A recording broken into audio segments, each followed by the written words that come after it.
유명한 외과 의사 가운데 민계희 박사님이 계시는데, 이분은 입버릇처럼 하는 말이 있습니다. 수술은 사람이 하지만 병은 하나님이 고치신다.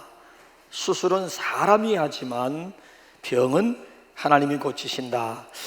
이분은 유명한 의사답지 않게 수술을 할 때면 꼭 하나님 앞에 기도를 드립니다. 그러니까 주변에 있는 사람들이 그의 루틴을 보면서 질문을 던졌더랍니다. 어떻게 해서 그런 습관을 가지게 되었습니까? 그러자 이분이 당신의 경험을 이야기하게 됩니다. 그는 본래 캐나다 아주 작은 시골 마을에서 태어나서 가까스로 고학을 해서 마침내 의학을 공부하게 되었고, 오늘에 와가지고 외과 의사가 되었다는 것입니다. 물론 주일학교 시절에는 교회에 나갔습니다마는 대학 가서 교회를 멀리하게 되었고, 지금 의사 생활을 하면서 교회 가는 것을 까맣게 잊었다는 것입니다. 근데 어느 날 멀리 사는 동생으로부터 전화가 걸려왔습니다. 형님 빨리 좀 오셔야 되겠습니다. 어머님이 들에서 일을 하시다가 황소에게 받쳐가지고 중상을 입어서 혼수 상태입니다. 이곳의 의사들은 절대 손도 댈 수 없다고 합니다. 가망성이 없다고 합니다. 자, 이 소식을 들은 민계희 박사는 급히 비행기를 전세 내서, 그래서 간호사와 보조 의사를 대동하고 특별기 편으로 날아갔습니다. 집에 도착해 보니까 아니나 다를까 어머님이 혼수 상태에 있는데, 상태를 보니까 이 갈비뼈가 전부 부러져 가지고 안에 있는 내장들을 찔러서 결국 혼수 상태에 빠진 것입니다. 그래서 부랴부랴 이제 수술 준비를 하고 이제 집도를 하려고 하는데 손이 떨리는 거예요. 손이. 아니, 칼을 잡았는데 이게 손이 떨리는, 도대체 안정이 안 되는 거예요. 아니, 바로 이 순간을 위해서 의학을 공부한 거, 아니 오늘 이 순간을 위해서 의사가 된 거 아닙니까? 지금까지 실력을 발휘해 가지고 바로 이 순간 위기를 모면해야 되겠는데, 도대체가 이게 손이 떨려 가지고 수술이 안 되는 거예요. 그 순간 문득 생각난 것이 주일학교 시절로 돌아간 거예요. 주일학교 때 믿었던 하나님이 생각이 난 거예요. 그래서 칼을 내려놓고 거실로 뛰쳐나와가지고 그 자리에 털썩 주저앉아가지고 하나님 앞에 기도하기 시작을 합니다. 얼마나 기도했을까? 드디어 이제 마음이 안정이 되기 시작을 했습니다. 그래서 오랜 시간 동안 수술을 성공적으로 잘 마치게 되었습니다. 그 후 극적으로 어머님이 회생하신 그 다음부터 자기 신앙을 회복하게 되었고, 그 순간부터 언제 어디서 무슨 수술을 하든지 먼저 하나님 앞에 간절히 기도하고 칼을 들게 되었노라 라고 하는 그런 고백이에요. 수술은 사람이 하지만 병은 하나님이 고치신다. 의사가 하는 일이란 고작 해봐야 째는 일이고 떼내는 일이고 꼬매는 일밖에 없다는 거예요. 피를 멈추게 하시는 분도, 아물게 하시는 분도, 다시 이전 상태로 회복하시는 분도 역시 하나님이라고 하는 고백이에요. 그래서 이분이 아주 유명한 말을 했어요. His part, our part. 하나님이 하실 일이 있고 내가 할 일, 인간이 할 일이 따로 있다라고 하는 아주 유명한 말을 했습니다. 여러분, 그렇습니다. 하나님은 오늘도 사람을 통해서 일하십니다. 아니, 사람과 함께 당신의 계획을 펼쳐 나가십니다. 자, 맨 처음 하나님이 아담과 하와를 창조하신 근본적인 목적이 뭘까요? 맨 처음 하나님이 아담과 하와를 창조하신 근본 목적이 어디에 있다고 생각하십니까? 다른 데 있지 않습니다. 날마다 동산에 거니시는 하나님과 사랑의 교제를 위한 것입니다. 서늘할 때 동산에 거니시는 하나님과 만나서 데이트하며 하나님과 교제하는 삶이요, 사랑의 교제예요. 그래서 에덴이라고 하는 뜻은 행복이라고 하는 뜻이에요. 에덴 동산하게 되면 행복한 삶, 하나님과의 관계를 통한 행복한 삶이었습니다. 물론 그 후 범죄로 인해서 그 사랑의 교제라고 하는 것은 깨어지게 되었습니다. 결국 에덴 동산에서 쫓겨나게 되었습니다. 졸지에 낙원이 실낙원이 되고 말았습니다. 이거 정말 안타까운 일 아닙니까? 행복동산이, 아니 낙원이 실낙원으로 바뀌어지게 되다니 유감스러운 일 아니겠습니까? 자, 어느 교회에서 부흥회, 1년에 한 차례씩 하는 부흥회를 하게 되었는데 강사님이 이 창세기 본문을 통해서 막 열변을 토하기 시작합니다. 아담과 하와가 선악과를 따먹음으로 인해서 범죄하게 되었고, 이로 말미암아 하나님의 형상을 잃어버리게 되었고, 결국 에덴 동산에서 추방당하게 되었노라고 열변을 토했더랍니다. 자, 부흥회가 끝나고 이제 그 자리에는 누가 참석했는가 하면 아내의 권유에 의해 가지고 끌려 나온 남편 한 분이 있었습니다. 그 설교를 듣고 이제 집에 돌아가면서 자기 아내에게 한마디 하더랍니다. 미친놈들, 선악과가 다 익어서 떨어질 때까지 기다렸다가 주워 먹었으면 아무 일 없었으련만 왜 그 익지도 않은 열매를 따먹고 지랄들이야? 라고 했다는 거예요. 들어보면 말 되지 않습니까? 아니 굳이 그 동산에 수많은 열매들이 많이 있는데 다 먹어라 이거야. 동산 중앙에 있는 선악과만큼은 너와 나의 약속이니까 따먹지 말라고 했으면, 아니 나머지 열매들로 충분할 터인데 왜 그것까지 기어이 따먹으려고 하다가 결국 에덴 동산에서 쫓겨나가지고 실낙원이 되었느냐는 거지요. 그 실낙원을 다시 정상적으로 복낙원 되게 하기 위해서 예수님께서 이 세상에 오셨다는 거예요. 그래서 예수님이 딱 한 구절로 뭐라고 요약을 했는가 하면, 요한복음 10장 10절 우리 한번 다 같이 한번 읽어보실까요? 시작. 도둑이 오는 것은 도둑질하고 죽이고 멸망시키려는 것뿐이요, 내가 온 것은 양으로 생명을 얻게 하고 더 풍성히 얻게 하려는 것이라. 에덴 동산의 회복이에요. 내가 온 것은 실낙원을 복낙원, 양들로 하여금 풍성한 생명, 풍성한 삶을 다시 누리도록 하기 위해서 예수님이 이 세상에 오셨다는 거예요. 그래서 성경 보게 되면 창세기로 시작해서 요한계시록으로 끝나잖아요. 창세기 1장, 2장, 3장과 요한계시록 마지막 장 20장, 21장, 22장 1, 2, 3장, 또 끝으로 1, 2, 3 20장, 21장, 22장이 서로 짝을 이루고 있습니다. 알파와 오메가가 서로 짝을 이루고 있습니다. 자, 창세기 1장, 2장, 3장은 실낙원에 대한 스토리이고, 요한계시록 20장, 21장, 마지막 22장은 복낙원에 대한 스토리예요. 그럼 그 중간에 성경 중간에 나와 있는 내용은 뭐냐? 하나님의 형상을 잃어버린 인간들, 하나님과 인간들 사이에 중간에 막힌 담을 헐기 위해서 예수님께서 오실 것이다 라고 하는 예언이 구약 성경이 되신 것이고, 신약 성경은 약속대로 예수님이 이 땅에 오심으로 말미암아 중간에 막힌 담을 제거해 주셨다. 그래서 유대인들과 이방인들이 나란히 하나님 앞으로 나가게 되었다라고 하는 내용이에요. 예수님이 이 세상에 오셔가지고 화목 제물이 되어 주심으로 말미암아 잃어버린 아버지를 다시 되찾아 주어서 하나님을 아바, 아버지라 부를 수 있게 주었다는 것. 아바라고 하는 것은 아빠라고 하는 뜻이잖아요. 하나님과의 에덴 동산에서의 그 친밀한 교제, 친밀한 관계를 다시 회복시켜 주었노라고 하는 것입니다. 문제는 어디에 있는가 하면 하나님과의 친밀감이에요. 친밀감.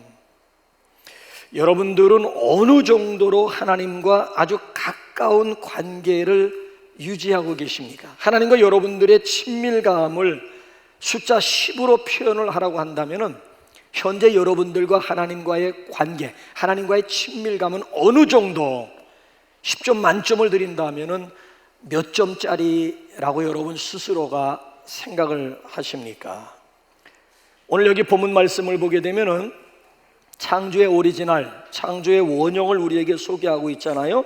자, 하나님께서 아담과 하와를 창조하신 목적이 어디에 있다라고 하는 것입니까? 그것은 다른 데 있는 게 아니에요. 당신과의 친밀한 교제를 통해서 당신의 동력자 삼고자 하는데 목적이 있는 거예요. 자, 그렇기 때문에 신앙생활의 핵심이 뭐냐? 그것은 하나님과의 관계, 하나님과의 친밀감이에요. 또 신앙생활의 핵심이 뭐냐? 하나님이 하신 일을 지켜보면서 우리가 함께 그 일에 동참하는 것입니다. 이를 두고 동력 아니면 파트너십이라고도 이야기하지 않습니까? 그러니까 하나님께서 애시당초 인간을 창조하실 때에는 당신의 동력자로 창조하셨고, 또 예수님이 이 세상에 오신 목적도 어디에 있는가 하면 깨어진 그 동력 관계를 다시 회복시켜 주시기 위해서 신약 예수님이 이 세상에 오셨다라고 하는 그런 내용이에요. 자, 여러분들에게 질문 하나 드릴까요? 인류의 시조가 누구예요? 인류의 조상이 누굽니까? 혹시 우리 가운데 원숭이라고 생각하는 분은 없겠지요? 설마? 아니요. 설마가 사람 잡는 경우도 있어요. 분명히 우리 가운데 어렸을 때 교육을 제대로 받은 사람들 같으면 당연히 인류의 시조는 원숭이지. 원숭이가 진화 해가지고 오늘날 요 모양 요 꼴을 이루게 되었다라고 대답하시는 분들도 있을는지 몰라요. 어느 인류학자의 진솔한 고백이 있습니다. 이분도 예수 믿기 전까지는 인류의 시조가 원숭이인 줄 알았다는 거예요. 그래서 1년 중 가장 힘든 시간이 언젠가 하면 어린이날이 힘들었다는구만. 어린이날 되게 되면 자녀들을 데리고 창경원이라든지 동물원을 방문하게 되면 어린아이들은 마냥 좋아하는데 인류학자 이분만큼은 아주 심정이 착잡해진다는. 왜? 우리의 조상님이 지금 철장 속에 갇혀 있다라고 생각하니까 여기 오는 사람들을 그래도 기쁘게 해주기 위해서 과자 던져주는 거 몇 조각 얻어먹기 위해서 저렇게 재롱을, 우리 조상님이 저 철장 속에서 재롱을 피우고 있다라고 생각하니까 이 기분이 아주 이상해지더라는 거예요. 그런데 당신이 어쩌다 예수를 믿고 보니 인간은 하나님의 형상대로 지음받은 만물의 영장이에요. 원숭이는 하나님이 지으신 피조물이다라고 하는 것을 깨닫고 나서는 원숭이를 보는 눈이 180도 완전히 달라지게 되었노라라고 하는 그런 고백이에요. 인류의 조상은 원숭이가 아니고 아담입니다. 여러분, 아담의 뜻은 불다, 또 흙 또는 사람이라고 하는 뜻이. 그래서 아담아 라고 했을 때는 이 흙덩어리야 라고 하는 그런 뜻이 되고, 아담아 라고 부를 때에는 사람아, 인간아 라고 하는 그런 뜻을 가지고 있는 거예요. 그러니까 아담은 아담 한 사람이 아니고 아담 속에는 모든 인류를 대표한다라고 하는 그런 뜻을 가지고 있는 거예요. 그러니까 아담을 향하신 하나님의 계획을 보게 되면 모든 인류를 향하신 하나님의 계획과 하나님의 의도를 분명하게 깨달을 수가 있는 거예요. 그래서 아담은 한 개인의 이름이 아니고 온 인류를 대표하고 있는 대표자의 성격을 띠고, 뿐만 아니라 하나님을 대신하는, 하나님을 대리하는 자로 소개가 되고 있는 거예요. 자, 무슨 얘기인가 하면은 하나님께서 아담과 하와를 지으신, 한번 26절부터 28절을 이런 차원에서 이제 다시 한번 저하고 읽어보는 거예요. 자, 두 번씩 반복되는 단어 속에 우리의 정체성이 들어있는 거예요. 자, 우리 한번 26절 본문 말씀 한번 다시 한번 읽어보죠. 시작. 하나님이 이르시되 우리의 형상을 따라 우리의 모양대로 우리가 사람을 만들고 그들로 바다의 물고기와 하늘의 새와 가축과 온 땅과 땅에 기는 모든 것을 다스리게 하자 하시고, 하나님이 자기 형상 곧 하나님의 형상대로 사람을 창조하시되 남자와 여자를 창조하시고 하나님이 그들에게 복을 주시며 하나님이 그들에게 이르시되 생육하고 번성하여 땅에 충만하라 땅을 정복하라 바다의 물고기와 하늘의 새와 땅에 움직이는 모든 생물을 다스리라 하시니라. 두 번 반복되는 단어가 뭐예요? 다스리라, 다스리라. 자, 26장 보게 되면 성부, 성자, 성령 하나님이 우리가 이제 우리 모양대로, 하나님의 형상이죠, 하나님의 모양이죠, 우리 형상, 우리 모양대로 사람 만들자. 사람 만들어 놓고 우리가 창조한 물속에 있는 생물들과 땅 위에 있는 모든 짐승과 그잖아요, 모든 생물, 공중에 날아다니는 육해공군이지, 육해공군을 이들로 하여금 다스리게 하자. 그리고 27절 보게 되면 하나님의 형상, 하나님의 모양대로 빚어가지고 아담과 하와를 창조했다는 얘기고, 창조한 다음 28장 보게 되면 다스려라. 우리가 5일 동안 창조한 우주 만물, 바닷속에 있는 생물, 땅에 기어다니는 모든 짐승들뿐만 아니라 하늘에 날아다니는 각종 새들을 너희가 다스려라. 여기 다스리라고 하는 말은 더미넌이라고 하는 말인데, 이 더미넌이라고 하는 것은 다몬이라고 하는 라틴어에서 온 말이에요. 다몬이라고 하는 라틴어의 뜻이 뭔가 하면 그게 주인이라고 하는 뜻이에요. 주인.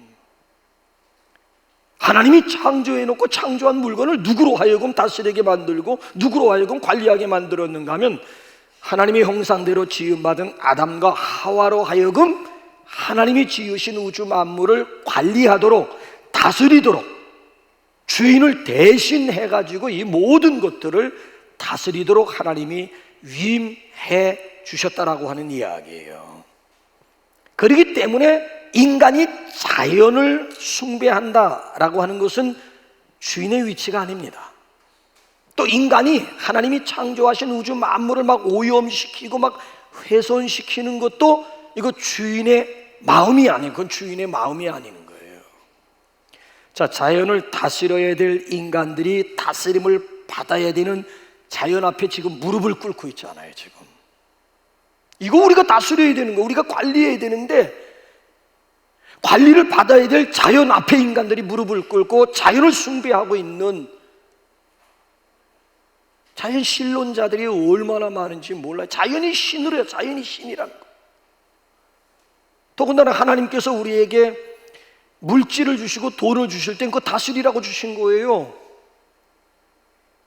근데 어느 순간 인간들이 돈을 숭배하고 돈을 섬기기 시작하고, 하나님을 위하여 살아가야 될 사람들이 돈 벌기 위한 목적 가지고, 돈이 목적이 된 거예요. 돈이. 오로지 그저 돈 벌기 위해 산다는 거야. 아니, 인간에게 고작 해야 그래. 돈을 쫓아가면서 돈을 섬기고 돈을 주인으로 돈 벌기 위해 인생을 사신다고요?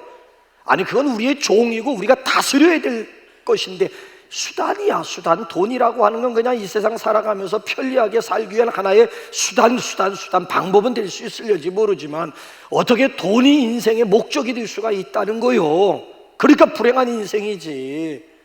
주객이 완전히 천도가 된 거예요. 자, 이것이 바로 주인의 위치를 잃어버린 인간들의 현 주소라고 하는 얘기예요. 기억하시기 바랍니다.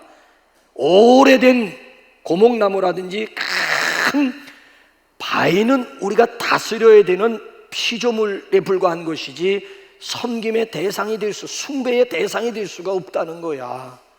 그럼에도 불구하고 사람들은 큰 고목나무를 본다든지 아니면 큰 우렁찬 바위 앞에 막 경외감을 느끼지 않습니까? 그래서 그 밑에 가가지고 음식물을 갖다 놓고 손이 발이 되도록 비는 분들도 있는가 하면 태양이라든지 아니면 떠오르는 보름달 앞에서 막 그냥 손이 막 달을 정도로 막 복을 비는 자연을 섬기는 거예요. 자연을 신으로 섬기고 있는 이런 어처구니 없는 모습들을 보게 되지 않습니까? 요 악한 요 사탄이라고 하는 놈은요, 사람들이 누구를 섬기고 누구를 경배해야 되는지, 무엇을 다스려야 되는지 그 대상을 완전히 바꿔놓고 말한 거예요.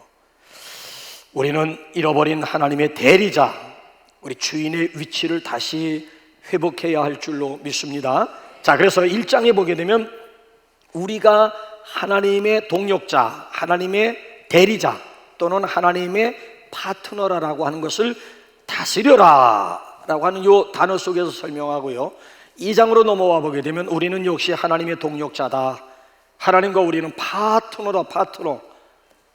파트너 관계임을 어떻게 우리에게 보여주는가 하면, 우리 한번 2장 19절 20절 한번 다 같이 한번 또 읽어보실까요? 시작. 여호와 하나님이 흙으로 각종 들짐승과 공중에 각종 새를 지으시고 아담이 무엇이라고 부르나 보시려고 그것들을 그에게로 이끌어 가시니 아담이 각 생물을 부르는 것이 곧 그 이름이 되었더라. 아담이 모든 가축과 공중의 새와 들의 모든 짐승에게 이름을 주니라. 자, 온갖 육해공군, 온갖 짐승들을 만드신 분은 누구고 그 온갖 육해공군 생물들에게 이름을 지어준 분은 누구예요? 육해공군을 지으신 분은 누구예요?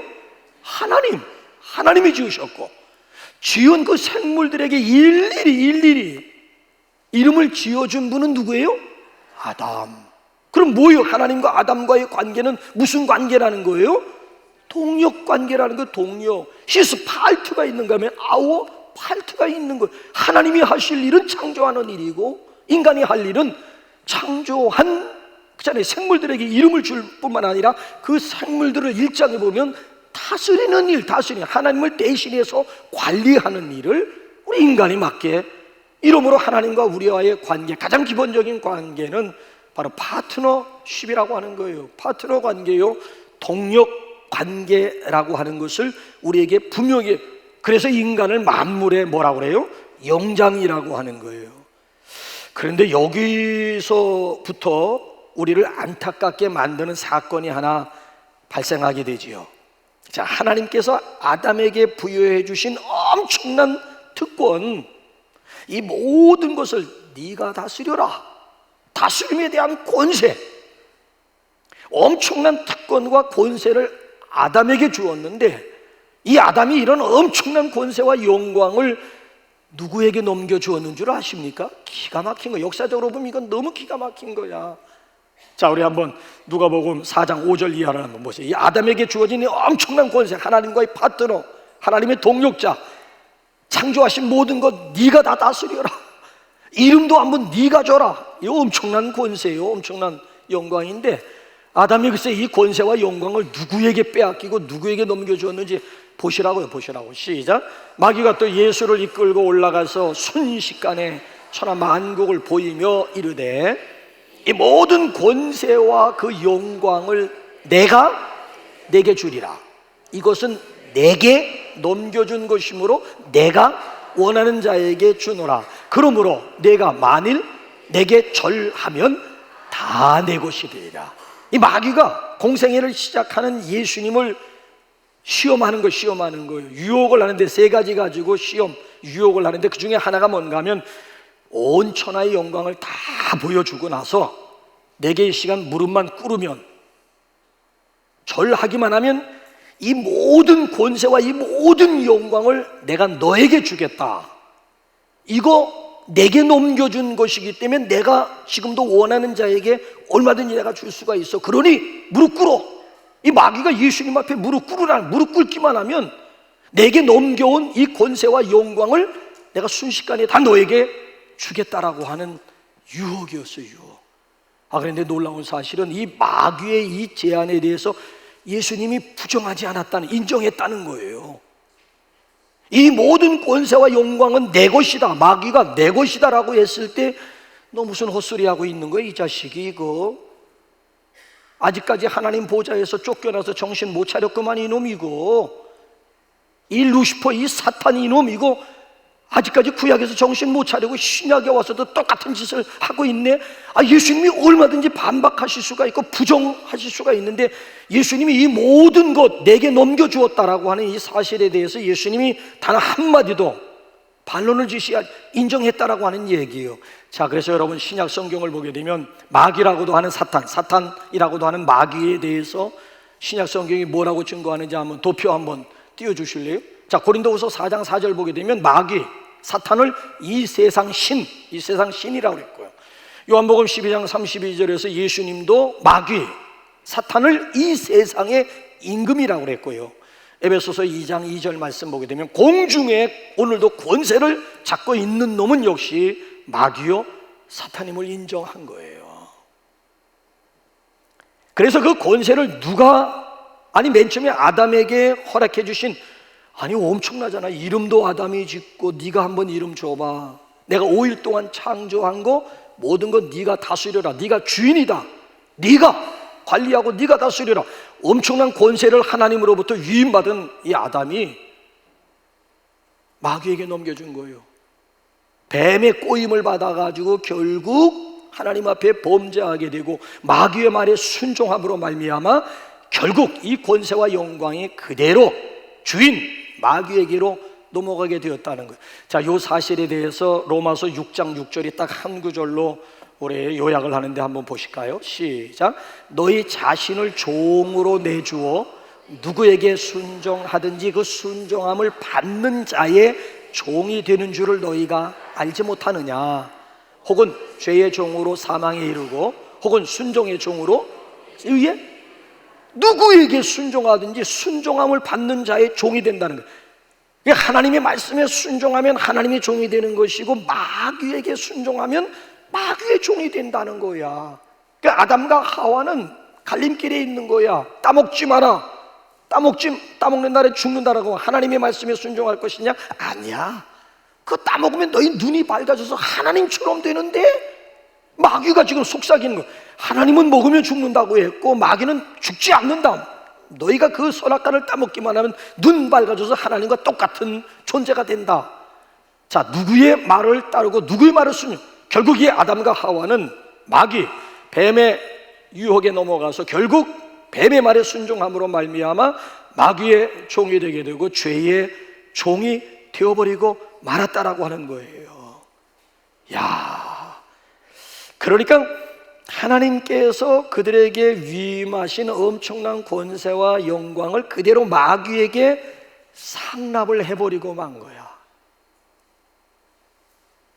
그래서 그 빼앗겼던 권세와 영광을 다시 회복시켜 주시기 위해서 하나님의 아들이신 예수님이 이 세상에 오셨고요, 아주 비싼 대가를 지불하고 결국 마귀에게 빼앗겼던 그 권세와 영광을 다시 되찾아가지고 인간들에게 다시 돌려주신 거예요. 마태복음 28장 18절이 그 얘기예요. 그 얘기 한번 읽어보세요. 시작. 예수께서 나와 말씀하여 이르시되 하늘과 땅의 모든 권세를 내게 주셨으니 마귀는 내게 누가복음 4장 5절 이하에 보면 내게 넘겨주신 것이다 그랬는데 예수님이 이 세상에 오셔서 테텔레스타이 십자가에서 정말 값비싼 대가를 치르고 나서 결국 빼앗겼던 그 권세를 다시 회복하신 다음 하늘나라로 승천하시기 직전 사랑하는 제자들에게, 사랑하는 인간들에게 다시 빼앗겼던 권세와 영광을 다시 회복시켜 주시고 떠나가셨다라고 하는 이야기예요.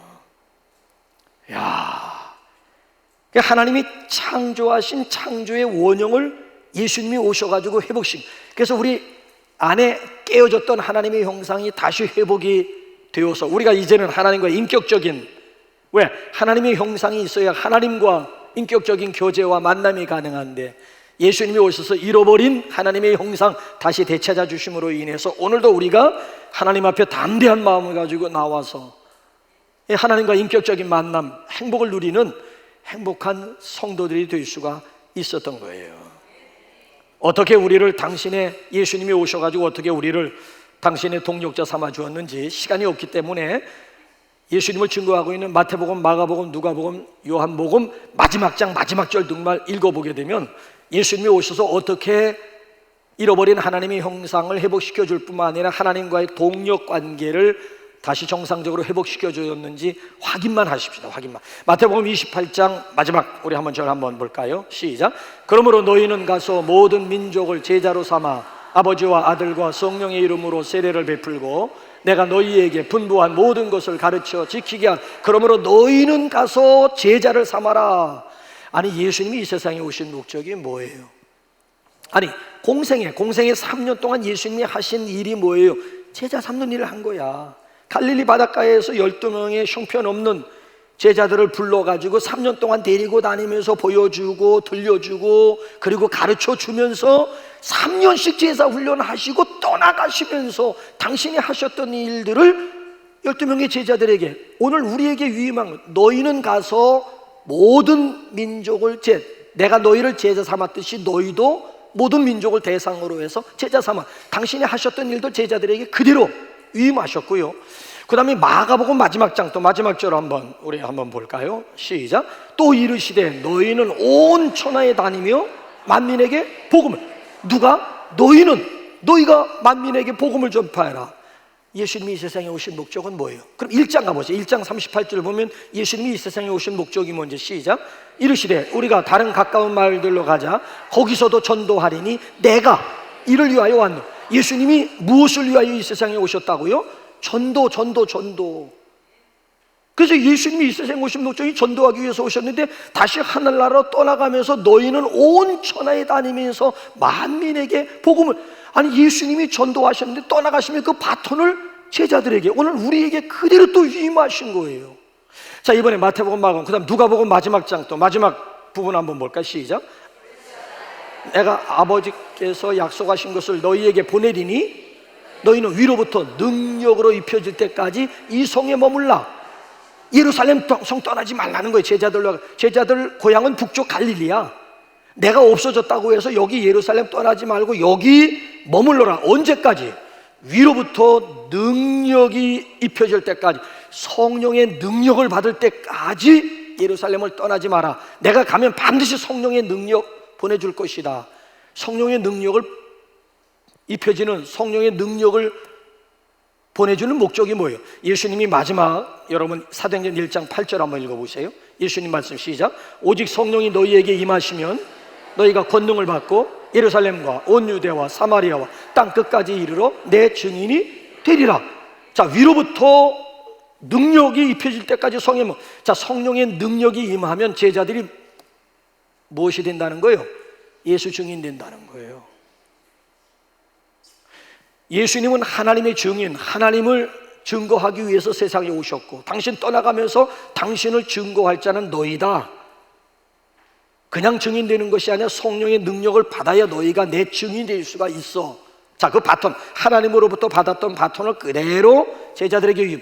그 다음에 요한복음 마지막 장 마지막 부분을 또 한번 보세요. 21장 시작. 그들이 조반 먹은 후에 예수께서 시몬 베드로에게 이르시되 요한의 아들 시몬아, 내가 이 사람들보다 나를 더 사랑하느냐 하시니 이르되 주님 그러하나이다. 내가 주님을 사랑하는 줄 주님께서 아시나이다. 이르시되 내 어린 양을. 예수님이 이 세상에 오신 것은 양으로 생명을 얻게 하고 더 풍성함을 얻기 위해서 예수님이 오셨다고 그래서 오셔가지고 당신의 어린 양들을 예수님께서 어린 양들을 치셨어. 떠나가시면서 그 양들을 지금 누구에게 지금 부탁하고 있는 거예요? 사랑하는 베드로, 사랑하는 제자, 오늘에 와가지고는 내 어린 양을 너희가 먹여라. 우리에게 위임한 거예요. 하나님이 아담과 하와를 당신의 동력자로 창조하시고 당신의 동력자로 세워주셨듯이 예수님도 오셔가지고 당신이 하셨던 일들 그대로 제자들에게 오늘 우리에게 위임하심으로 말미암아 하나님과 아담과의 관계, 예수님과 우리와의 관계는 동력관계, 파트너 관계가 되어졌다라고 하는 이야기예요. 창조의 원형과 창조의 목적이 있다면 당신의 동력자 삼는 일이라고 하는 그런 이야기가 되는 거예요. 그래서 바울이 뭐라고 결론을 맺고 있는가 하면 고린도후서 6장 1절 우리 한번 읽어볼까요? 시작. 우리가 하나님과 함께 일하는 자로서 너희를 고언하노니 하나님의 은혜를 헛되이 받지만. 우리와 하나님과의 관계는 뭐예요? 함께 일하는 관계예요. 함께 일하는 관계를 뭐라 그래요?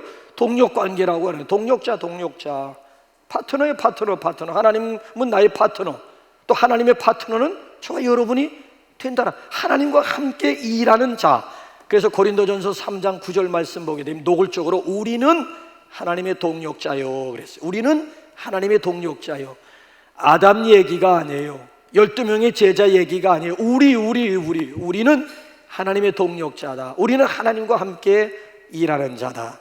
이런 전설이 있습니다. 예수님이 승천하신 후에 천사장 가브리엘이 예수님 앞에 아주 조심스럽게 물었다지요.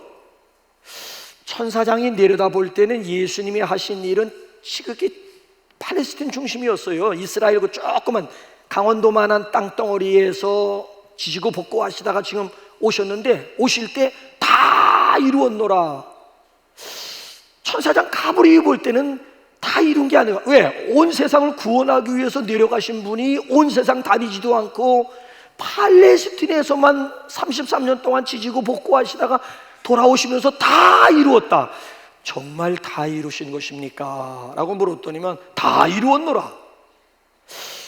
천사장 가브리엘 고개를 갸웃하며 아무래도 지금이라도 좀 천사들을 만방에 보내서 복음을 전파하라고 하심이 어떠하신지요?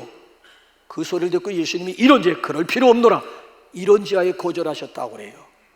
그랬더니만 이 가브리엘이 발끈해가지고, 예수님의 3인방 베드로, 야고보, 요한 형편없는데 나머지 9명의 제자들이야 말할 것도 뭐 있습니까? 지금이라도 특단의 조치가 필요한 것 아니겠습니까? 했더니만 그 온유하고 인자하신 예수님이 성질이라고 하면 안 되고 성을 내시면서 I trust them, 나는 그들을 믿노라. 보세요, 천사장 가브리엘 볼 땐 형편없어 보이는 12명의 제자였습니다마는 그 형편없어 보이는 그 제자들에 의해서 만방의 복음이 전파되고 결국 이스라엘에서 구라파를 통해서 미주 온 세계를 한 바퀴 돌아 아시아에 있는 우리까지 오게 되고, 지금 중앙아시아까지, 중앙아시아 턱 넘으면 이스라엘이에요. 이스라엘에서 시작된 복음운동이 지금 2000년 동안 온 세계 한 바퀴를 돌고 다시 원점으로 Back to 제루살렘, 중앙아시아 턱만 넘으면 복음의 원천지인 이스라엘을 돌아감으로 인해서 역사의 막을 내리게 된다라고 하는 것이 선교학자들의 역사관이기도 하잖아요. 형편없어 보이는 그 제자들에 의해서 결국 우리에게까지 복음이 전해지게 되었다는 거예요. 여러분, 그렇습니다. 우리 모두는 하나님의 동역자로 지음을 받았고요, 하나님의 동역자로 부름을 받았습니다. 자, 하나님은 오늘도 우리 믿음의 분량대로 당신의 일을 맡겨주십니다. 당신이 맡겨주신 일을 잘 감당할 수 있도록 하기 위해서 재능과 은사들도 주고요, 달란트라든지 아니면 각자의 재주들을 하나님이 허락해 주신 거예요. 하나님이 우리에게 은사와 재능을 줄 땐 쓰라고 준 거지 땅에 묻어두라고 둔 게 아니에요. 근데 보세요, 교회마다 70% 이상이 지금 다 은사와 재능들을 하나님이 당신의 동역자로 쓰시기 위해서 은사와 재능을 주었는데도 각 교회들마다 70%의 교인들이 땅에 묻어두고 있다고. 지금 은사와 재능을 목사가 볼 때도 얼마나 답답한데, 위에 계신 하나님, 동역자 하나님이 보실 때에는 기가 차고 매가 차고 순사가 깔을 차고 거지가 깡통을 찰 노릇이 아닐 수가 없는 거야. 내가 은사와 재능을 준 것은 나와 함께 일하자고, 나와 함께 동역하자고 주었는데 어째서 저런 은사와 재능을 다 땅에다 묻어두고 지금 녹이 쓸게 만들고 있단 말인가? 30% 많아야 30% 사람들만이 하나님과 함께 일하겠다고 지금. 그날에 여러분, 우리 부끄러운 동역자 되어서는 안 되잖아요. 뭔가 좀 하나님 앞에 자랑스러운, 이 악하고 게으른 동역자야, 이런 말보다는 착하고 충성된 나의 동역자요, 어서 오시오. 그날에 우리가 좀 동역자 대신 하나님을 만날 때에는 하나님을 좀 급족하게 해드리는 그런 동역자 되어야 되지 않겠습니까? 이제 저는 여러분들에게 묻고 싶습니다. 여러분들은 지금 하나님의 일에 어떻게 지금 동참하고 계십니까? 아니, 하나님이 창조하신 이 아름다운 세계를 보존하기 위한 여러분들의 일상적인 작은 노력이라고 하는 게 뭐예요? 하나님이 창조하신 이 세계에 너희가 다스려라, 우리에게 관리하도록 위임해 주셨잖아요. 그럼 우리는 하나님이 창조하신 이 아름다운 세계를 우리가 보존하기 위해서 우리 각자 나름대로 작은 일에서 우리가 함께 또 동참할 수 있잖아요. 옛날엔 청소부라고 했는데 지금 미화원이라고 하던가, 그 미화원의 말, 옛날 청소부의 말이 제 가슴에 새겨져 있어요. 나는 하나님이 창조하신 이 아름다운 자연 한 모퉁이를 내가 지금 깨끗하게 하고 있는 일에 쓰임 받고 있노라. 그러니까 남들이 일어나기 전에 어둠침침할 때 밖으로 나가면서 거리를 쓸면서 생계 유지 수단으로 목구멍이 포도청이기 때문에 일한다는, 궁시렁거리면서 일한다는 얘기가 아니고, 하나님이 창조하신 이 아름다운 세계, 지구 한 모퉁이를 내가 지금 깨끗하게 하고 있노라, 그 일에 내가 지금 부름받았고 그 일에 내가 지금 쓰임받고 있다라고 하는 자부심, 사명감. 작은 일이지만 지구 한 모퉁이를 내가 지금, 하나님이 창조하신 지구 한 모퉁이를 내가 지금 쓸고 있다, 하나님의 일에 내가 지금 동참하고 있다라고 하는 자부심과 함께 사명감 가지고, 그 사람이 행복한 사람이고 어째 목적대로 사명대로 살아갈 수 있으면 그분이 성공한 인생이요, 그분이, 누가 그분을 실패한 인생이라고 얘기할 겁니까? 무언 기준 가지고 미워원이 실패한 인생이라고 얘기할 거예요? 이 양반이야말로 제대로 성공한 인생 아니겠습니까? 여러분들은 하나님이 창조하신 세계를 아름답게 보존하기 위한 여러분들만의 작은 노력, 주부 같은 경우에는 세제 덜 쓰는 것도 뭐 지구를 또 그렇잖아요, 보존하는데, 쓰레기 2통 나오는 거 1통으로만 줄여도 전 세계가 지금 쓰레기로 인해서 모든 피조물들이 지금 아주 신음하면서 지금 땅이 지금 아주 몸살을, 왜? 얼마나 인간들이 막 쓰레기를 막 만들어 땅이 썩어가는 거예요. 땅이 썩어가는 거예요. 창조는, 하나님이 창조하신 아름다운 세계가 지금 신음을 하고 있는 거예요. 나라도 조금 줄여, 신음소리를 나라도 좀 될 수 있으면 쓰레기도 좀, 음식물도 조금 모자란 듯도 해가지고 좀 70%만 채우면 그게 최고라는데, 우리는 지금 이빨 그냥 100% 해가지고 막 채워서 소화제까지.